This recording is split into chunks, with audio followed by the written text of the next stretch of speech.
Welcome back to the Football Today podcast, brought to you by Betfair, who are on your side this EPL season. I'm your host, as always, Liam McAllion, and as always as well, we are joined by Marcus Bazzano. Don't forget about me. I will never ever forget about you, Marcus. How you going, mate? Very good. You're very excited? Good. EPL's back this weekend. Exactly. England losing in internationals. Oh. Australia, the Socceroos actually Getting playing some points. somewhat well. Good week for football. Very good week for Aussie football fans. We are here, as Marcus mentioned, for all things English Premier League, heading into Matchweek 8. Finally, we just have another international break over. I think it's another, 4 weeks? Another month, yeah. A month of straight Premier League, which is what we're all here for and here about. So get around it. No more international breaks. There's too many. They should get rid of the Nations League. Yep. I think we can touch on that. Agreed. And they should just play more Premier League. Maybe just play 45 Premier League games instead. I know. They're going to expand the amount of nations at the World Cup anyway, so just... Yeah, true. Exactly. There's going to be more games anyway. Yeah. Why not? Exactly. Anyway, today we're going to cover the top football and EPL news, the best Betfair back or lay bets for the EPL matches this weekend, including the expert tips. He's back. Tony Hargreaves. He's back. He's back. Sirius Black. He's back with the tips. So we're going to have 4 of his best tips and then a tip from each of us. We're going okay on those. We're going over, I reckon, 60-70%. So let's see if we can keep it up. I've gone a bit risky this week. That's a bit all right. more value, That's but hopefully we'll get up. It'll get up. I back you. I back you. Before we start, make sure you subscribe to our YouTube channel, the Football Today podcast, that you're watching this right now, and follow our socials, Football Today AU on TikTok and Football Today Australia on Facebook and Instagram. All right, around the grounds, international break. We'll quickly touch on all this because we want to get into the Premier League this weekend, but we can quickly touch on a few things. We can have a laugh. Aussies here, we like laughing at England's expense. They lost to Greece for the first time ever. Greece fans were up and about at Wembley. I'm pretty sure it was at Wembley. At Wembley. They hardly ever lose at Wembley, and they've lost to Greece. Greece were going absolutely off. 90-plus minute winner. As you would good? as well. How good was that? They actually played very well. Yeah. To be fair. They could have scored more. Yep. England weren't great either, but they just went full Sparta on England's ass. Yeah, they did. It's so good to watch. So that was really good. The next game, England actually bounced back. Trent Alexander-Arnold, awesome free kick. That was going around the socials. He can do it all. I know he steps up a bit for England. He doesn't take the free kicks, obviously, all the time for Liverpool. Does he? Or those type of free majority kicks? of the time, yeah. Yeah, but he hasn't scored one in a while, and that was just awesome against Finland. Yeah, he's been, he was superb. He's probably one of the best free kick takers in the world. Yeah. But geez, England have some good free kick takers. Yeah. Ward-Prowse. Palmer's shown that he can do it. Trent. Actually, they got Reece James. Imagine the arguments in the rooms. Who's going to take the free kick? I didn't even think about that. Yeah, I don't know. Like Palmer would just... Bit of a Chelsea situation, an argument. Yeah. Well, hopefully it hasn't happened in a while. Fight to the death? Yeah, fight to the death. That'd be pretty good. Still on England. Yep. There's a bit of a Bukayo Saka injury worry. You were talking about this before. Yeah, he had a possible hamstring concern, which is a bit worrying for Arsenal hate fans. the international break if they get a Saka injury out of it, yeah. Because if Saka gets injured... They'd be on the ropes for the next little bit, but thankfully for Arsenal and Arsenal fans, it looks like he should be fit for this week. Yep. If not, they have a very easy fixture, don't they? They're playing Bournemouth. Oh, it's not that Bournemouth easy. have been a bit up and down, but they're pretty solid at home. Yep. But if it's 1 week they can rest him, they wouldn't mind if it against Bournemouth. They should be Bournemouth even without Saka. So maybe they'll rest him and things like that. So we'll have to wait and see. Last one on England. I know we're touching a lot on England here, but there's just a lot of news going on with them. The legendary Thomas Tuchel has been named as England manager according to Fabrizio Romano. It hasn't been officially announced. It's done. But It's done. if Fabrizio says it, it's done. If he says, here we go on Twitter, It's a lock, isn't it? Isn't it? He knows you're getting a new contract before you even get it. Yeah. But it's great to see Tommy Tickles back in. Tommy Tickles back in English football. What a name. I love him, but I hate England. I don't know. How are you going to feel about that? It's going to be a bit of a love-hate relationship. Obviously, he got Chelsea out of a bit of trouble. Then he won the Champions League with our beloved Chelsea as well. Best ever defensive record in the Champions League campaign. Only conceded 3 goals, I think. Yeah, that's whole right. That's campaign. right. That was when Werner was killing it. Remember those days? Yeah. Then Werner scoring against Real Madrid. Oh, my Kai God. Havertz. Oh, that was the good old days. Mason Mount was good. Yeah. Wow. Well, Chelsea are on the way up again. There's only 2 players from that Champions League winning team that's still in the Chelsea squad. Can you guess them? Yeah, probably. Go on. I'd say Both Reece defenders. James and Ben Chilwell. Yes. Oh, correct. there we Bang. go. I'm actually pretty happy with that. There we go. 2 of my favourite players in modern history, so there we go. All right, that's enough about England. I'm sick of talking about them, but that's pretty cool. Thomas Tuchel. I think he'll do a really good job there. If he can finally get England a trophy, Chelsea and Bayern will look stupid for getting rid of him. I can't believe Chelsea got rid of him I think he's fairly likeable in England as well. There was rumours he was going to be the next Manchester United That's manager. right. Yeah. But So the players, respect him. And that's a big Chelsea get. players there. Big get for England because they don't typically go for this sort of manager. They normally go through the system. So I was expecting Lee Carsley, to be honest, to keep that position, but maybe the defeat against Greece swayed them away from that position. Yeah, there you go. Talking about Premier League legends, Erling Haaland becomes Norway's all-time leading goal scorer. 34 goals in 37 games. You pretty much look at every club he's played for and or a team, including his country, Norway, and his goals are pretty much the same as the amount of games he's played. He's just unbelievable. Takes over a 94-year-old record. I think it's Jorgen Juve, I think was the... Juve. I think that's his name. Great name. 94-year-old record that Norway's had, and he just keeps scoring for fun. Like he scored 2 goals in that game to pass the record, and Erling Haaland just keeps being a beast. And he's actually becoming a father. I didn't know robots could have kids, but there you go. Yeah. Look at that. Yeah. Yeah, sorry. I was like, that was a bit of a joke, but that's all right. You don't have to laugh about that. Next one, I'm just going to quickly Did he borrow some of yours? What was that? Did he borrow? No, definitely not. Definitely not. He's a beautiful man. Imagine he'll and then his locks on that kid coming through in 18 years. It's going to be like, it's going to be a B-Tech like Chris Hemsworth, that child. What? Yeah. It's going to be born with football boots and... Maybe. Yeah. With a perfectly ponytail? Symmetrical eyes. It's going to be crazy. Okay. Yeah. That's one way to look at it. Anyway, next one I want to touch on around the grounds. Nigeria pulled out of a qualifier against Libya because they were stranded at an airport for 17 hours. Now, AFCON in general seems to have... There's always something. Something has to happen every weekend, every international break with the African... not AFCON, what would you call it? The African World Cup qualifiers. Isn't it like Akan Bowl or something? Yeah, so actually, Akan Bowl. That's it. Yeah, that's it. So something always happens in the African qualifiers, and this is the next one. Nigeria had to pull out. 17 hours stranded in the airport. They didn't have any food or anything. They were just stuck there on the tarmac for ages, and they're like, we don't want to play after just being in the airport for 17 hours, and they just went home. It's not really good enough. I don't blame them, to be fair. No, that's a bit of a joke. Yeah. The whole airport just stuffed them up, and then they couldn't play, so that was a bit brutal. Last one we're going to touch on in Around the Grounds is the Socceroos. We had 2 really, really big matches as Aussies. We were very excited. Needed to get some points on the board. Yeah. Socceroos first one, 2-0 against China. Finally, we got a win on the board. First one in the qualifiers. 3. What was it? Was it 3-0? Oh, yeah. Oh, there you go. I must have missed the last goal. I was just so excited by the first 2. 3-0, sorry. Nishan Veluplay scored his first ever goal for the Socceroos on debut. Yeah, he came on. He came on, and then within a minute he was just scoring a goal. So pretty cool. That was good for him. Yeah. Because he copped a lot of flack about his selection into the side. Even I was questioning it. Well, I was surprised how many sort of A-League players that seemed like they're past it or not. Like Luke Bratton starting this morning against Japan was an interesting choice. Luke Bratton is in a 5-back as well. Luke Bratton's 34 in the A-League. He's probably thinking, I'm going to retire soon. Yeah. Now he's got a Socceroos collar. Yeah, but he did pretty well. He did okay. He got dragged at half time, but you know. I thought he was injured, and then they were like, no, we just dragged him. But yeah, that first one, 3-0 against China, Craig Goodwin scores a banger. I think he needs to start every game, Craig Goodwin. I know that he's getting a bit older. How old is he? It was 3-1. It wasn't even 3-0. Oh, what am I doing? Sorry. They scored the first goal. They did. That's right. I'm thinking of a different game. I was watching an old game against China. Yeah, sorry, 2-0. Archie Thompson was playing, wasn't he? Yeah, I think so. Nah, sorry. Socceroos 3-1 against China, yeah. Bit of a scare, but, Craig Goodwin, he was unreal. Oh, he's so good. Got an assist and a goal. I know that for a fact that he got an assist Australia's and a goal. best attacker, it'd have to be.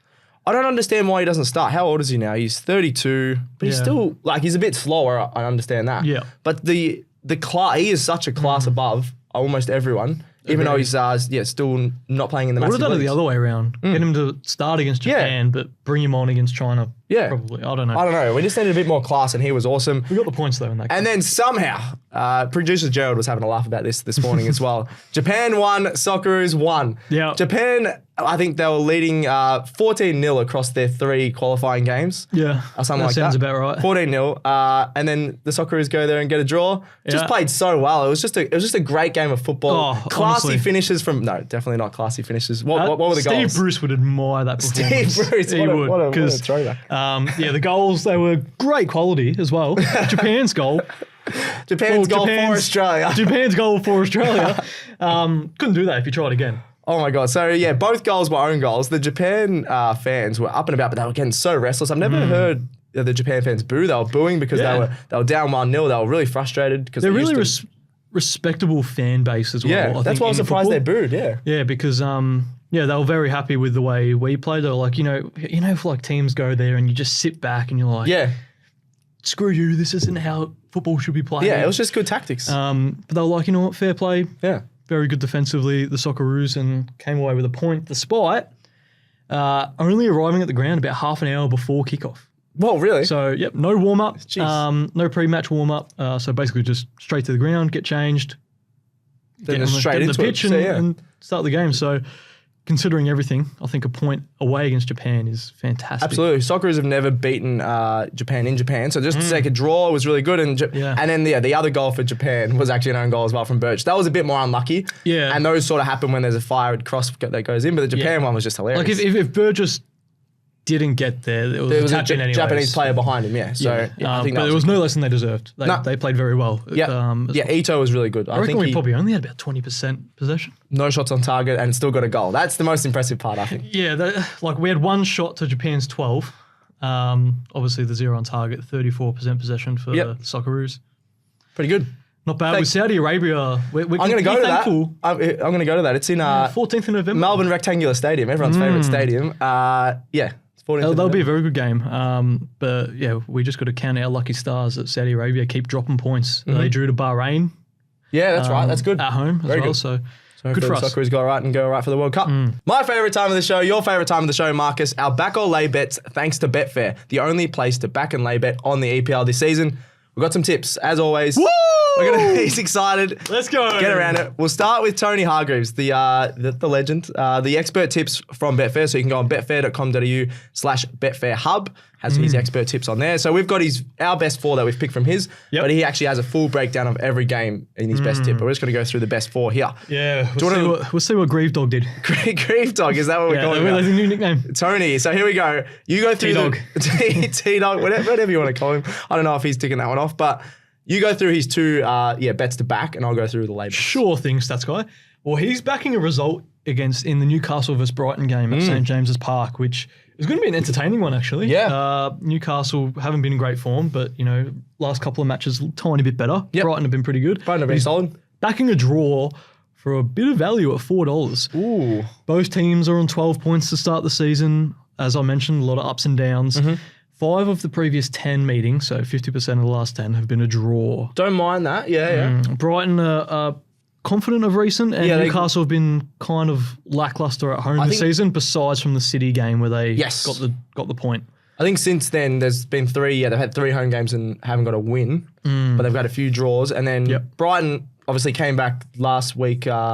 2 weeks ago against Tottenham. Yes. 2-0 down. So they'll be pretty confident, because usually you'd probably go lean towards Newcastle in this one. But they've been a bit scrappy. I'm a bit disappointed by them this season. You can never underestimate Brighton, I think. No. That's a risk you don't want to take. So back $4 draw, That's really good Newcastle versus Brighton at Betfair. Check it out. And his other back tip, he's backing both teams to score at $1.95 in Nottingham Forest versus Crystal Palace. Okay, yeah, I don't mind that. Obviously, Nottingham have been a little bit defensive, but 8 of the past 10 Palace away games have seen both teams score. So that's a good ratio, 80% of the last 10. Very good. And 6 of the last 10 Nottingham Forest home games have seen both teams score. Obviously, they're a little bit more defensive, but you can back them to get on the score sheet. And although Crystal Palace have been struggling, they do have the likes of Eze, Mateta. They've got a good attack. I know they've been struggling, but I think it's going to click at some point. I know that it has to, doesn't it? Their team is not that bad. It's not bad, but I think it's worse since last season, but it's not bad. And then Notts have got my boy, Hudson-Odoi, who's on fire. Yeah. Callum Hudson-Odoi. I do still miss him at Chelsea. He's been really good. So both teams have scored $1.95. That's really good. Very nice. I've got Tony's lay bets. So the first one he wants to lay for this weekend is Southampton at $2.50. So he wants a draw or a Leicester City win in Southampton versus Leicester. So, yeah, I'm very on board with this, really on board with this one, because Southampton are clearly the worst team in the Premier League, as we talked about in our show last week. The Saints, they've lost 6 of their 7 games this season, and the only draw they've had was against a winless Ipswich. Yeah. Really disappointing start to the season. They have the worst attack in the league, and the Foxes have scored in every game but one this season. So Leicester, I know they're, what are they, 14th, I think? I'm pretty sure on the table at the moment. Yeah, around the belt. 14th, 15th. But they've shown at least they can get on the scoreboard. They've got Vardy. They've got Mavadidi, who's in really good form. They've got a few other guys. They are relying on Vardy a little bit too much, but yeah, I really like this one by Tony to lay Southampton, because they just don't know how to win. Yeah. If the best result they can get, I think, is a draw. If Leicester are scoring basically a goal a game. It's not very likely you're going to see Southampton score 2+ goals much this season. So I really like that. The Saints are marching towards relegation. Oh, little pun there. Very nice. Marching to the championship. Yeah, marching to that. They actually are. The last lay bet from Tony that we're going to talk about is a draw at $3.60. So he wants a Fulham win or an Aston Villa win in Fulham versus Aston Villa. So doesn't want to draw here. So he's got some stats to back it up. Fulham have started well with a 3-2-2 record, but a losing aggregate of 12-6 against Villa in their last 6 meetings, which is a bit of a worry. But there's been no draws in the past 6 meetings between the two, and Fulham have only drawn 3 of the 22 home games. Sorry, 3 of their last 22 home games, just in all competitions. So we are leaning towards both teams have guys that can score winning goals, and they're going to play very attacking. Aston Villa play very attacking. Fulham are actually playing really well this season. Yeah, they are. So he sort of thinks that if it is a draw, someone's going to get a winner on the board, and I don't mind that. Yeah, no, I agree. Based off the stats he's given us here, it's hard to argue that. Hard to argue, yeah. So I'm all for that. Who do you reckon we can get in that later, but who do you reckon if someone's going to win? If someone's Fulham at home gonna hasn't win, been too bad, but... I don't mind Fulham. Okay. It feels weird to say because Villa are... They're still started well. 5th, 6th. Yeah, they just haven't been... As impressive. As last season, I think. Champions League coming up. Perfect. All right, that's Tony Hargreaves' tips or whatever you want to call him. Betfair expert tips. Get around that one. Let's have a look at our Betfair tips. What are you going for this week, Marcus? Oh, it's got to be one of the main games of the weekend. Liverpool-Chelsea, our boys, at Anfield. I'm going under 2.5 goals at $2.88. Under 2.5 is hitting 3 of the previous 4 meetings. There were 2 0-0s and a 1-1 in there. And look, I really do fancy the unders. I think Chelsea, despite the stereotype of them conceding a lot of goals, they really haven't. No. Sanchez has been great in goals. More than 50% of their games have actually finished under this season, then over. There you go. Including both of these teams' last matches. Obviously, Chelsea Forest was 1-1 and Liverpool beat, was it Palace last game, 1-0? 1-0, yep. Away from home. I think that narrative comes from that Wolves game when Chelsea's defense looked shambles. Yeah. And we were all like, oh, crap, this is going to be bad. And then they backed it up with Sanchez having to save a penalty. Yep. But other than that, if you watch Chelsea games, they've actually been They haven't been that bad, yeah. There's Chelsea and Liverpool at Anfield has always been a really entertaining game. Yeah. Something always happens. So I'm just really looking forward to it. Shame I will get no sleep. What time is it? It's a Monday morning at 2:30, I think it starts. Prime time. Prime time. Woo. Yeah, I don't mind that. Yeah, so that's what I'm backing. Back in the under 2.5 goals. Yeah, I'm going to have it bet as well with Betfair, backing over 2.5 goals at $1.87 in Ipswich versus Everton. Now, Ipswich, I've talked about this before. When they play at home, the crowd pretty much wills them to play attacking football. Yep. When they were playing against Villa, it was 2-2, and the crowd was just so loud. And Delap has been scoring goals. He's got 4 goals. You've got Dwight McNeil, who I think has actually been pretty creative this season, 3 goals, which just surprises me because he's getting a bit older now. But the over 2.5 goals is hit in 5 of Everton's 7 games this year. They know how to score. They've had a lot of games where they've been leading 2-0, but then they don't know how to hold on to a lead. So I wouldn't be surprised if Everton score first, then Ipswich get 2, then Everton gets another one. Like, I wouldn't be surprised if this is like over 4.5, 5.5 goals. Yeah. Like, it's going to be nuts. So $1.87, backing that for the over 2.5 goals, I think is a pretty good bet there. I really like that one. Yep. Yeah, very nice. For sure. All right, that's our Betfair back or lay tips, the only place to back or lay bet on the EPL this season. Let's get into trivia with Olivia right off the break.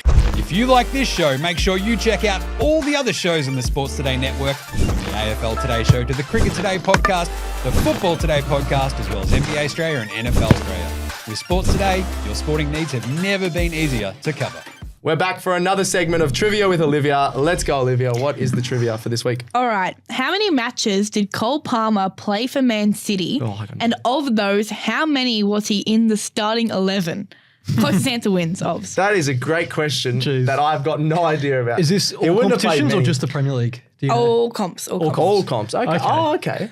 I'm going to go with...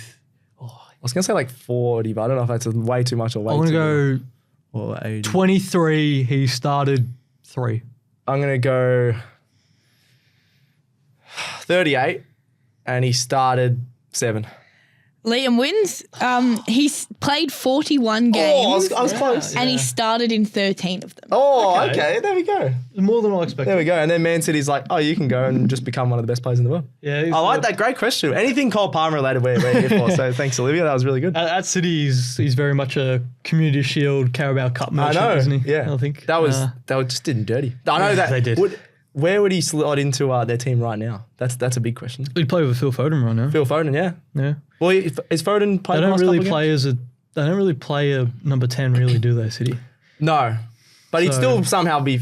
They'd probably fit him in there because even Pep sort of. Do you play him over Bernardo Silva in the midfield 3? Yeah. Oh, he's not going to defend like Bernardo Silva. Probably. Yeah. I don't know. It's tough. Anyway, good question. Just get him on the pitch. I'll win trivia for this week. We need to tally it up, I reckon. I'd be smashing. I have no you. idea what the score is. You'd probably be ahead. No idea. No idea? I reckon you'd be ahead, to be honest. Anyway, let's finish off the show with the EPL Matchweek 8 predictions. I'm going to go through every game. We're going to give a quick fire tip. Sometimes not quick fire, but we'll see how we go.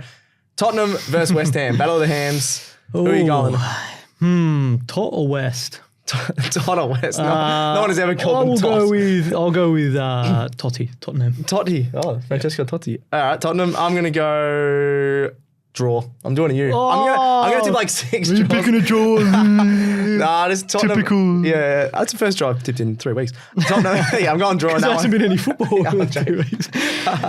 Ipswich Town versus Everton. Absolute barn burner. Oh. Let's go. This is tough. Draw. I should have waited. I should have said, I'm going to go Ipswich. I love watching them at home. Yeah. I don't know why. I'm just like a big... What are they? Again, not the Tractors. What are they? Yeah, the Tractor Tractors. Boys. There we go. Tractor Boys. That's it. Yeah. Always, that's a weird one. It's a terrible nickname, isn't it? I love it. Oh, it should just be the Tractors, not the Tractor Boys. Yeah, but it's just slow and... Well, you got the Tractor Boys versus the Toffees. That's pretty farmer. weird. Ugh. The Toffees versus the Tractor Boys. That's a weird one. Yeah. All right. Manchester United versus Brentford. Brentford have been a bit of a bogey team for Manchester United. Yeah. I remember they got smashed. Was it like 4-1? Yeah. 4-0? That was under Eric Ten Hag. 4-0, I think. Yeah. That was under Eric Ten Hag. Let me have a look. And they conceded all 4 of those goals, if I'm not mistaken, in the first half. All 4. Really? Yeah. Oh, yeah, that's right. And they were all left. All the fans left. Yeah. That's right. Look, this is going to be really tough. They can get some players back fit again, Manchester United. I'll go a draw purely because it's at Old Trafford. Okay. So the last few meetings, you've got a 2-0, a 3-1 Man U, 3-0 Man U, 4-0 Brentford. So the last few times Man U have gotten on top. But I'm going to go... Stuff it. I'm going Brentford. Bradford? Brentford. I said Brentford. Brentford.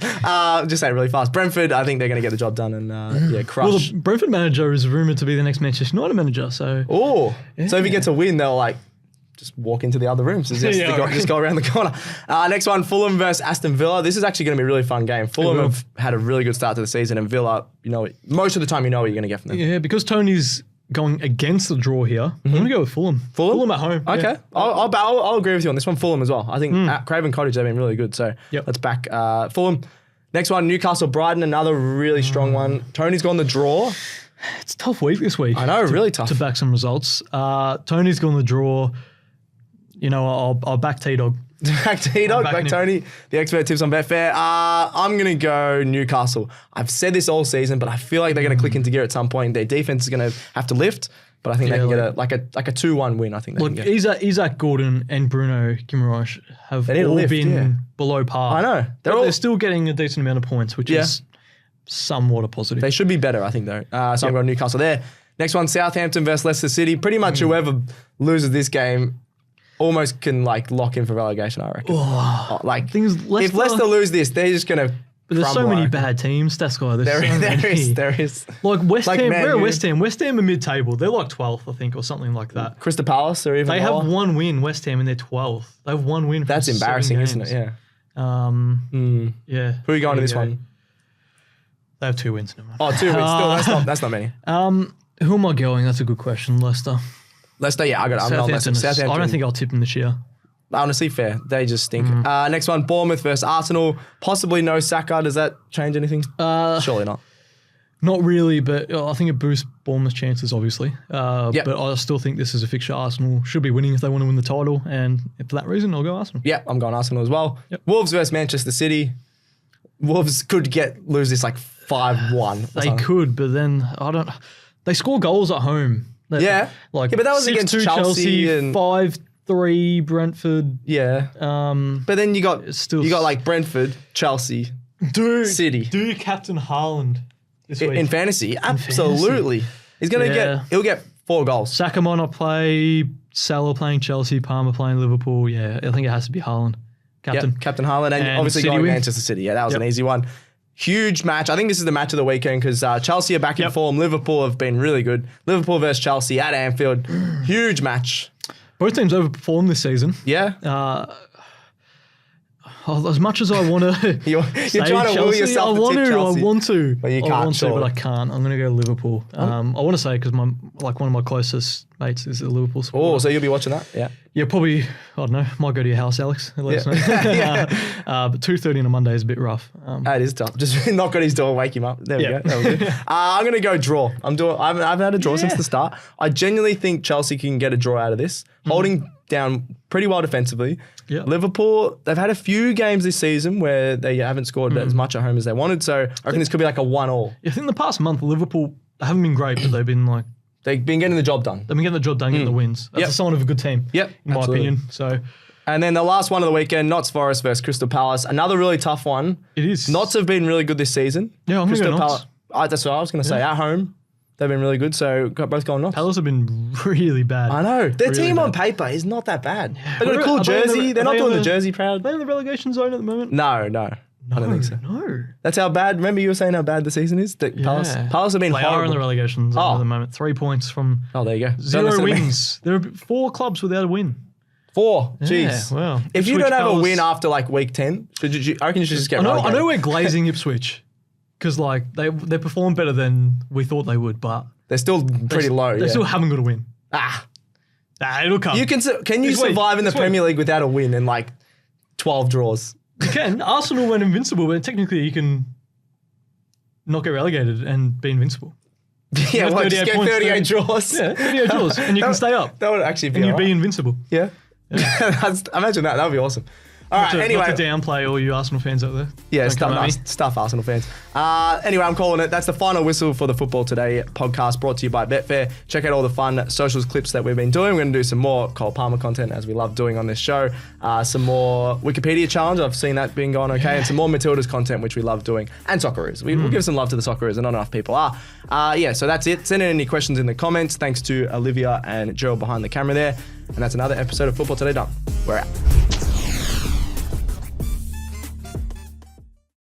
What are you really gambling with?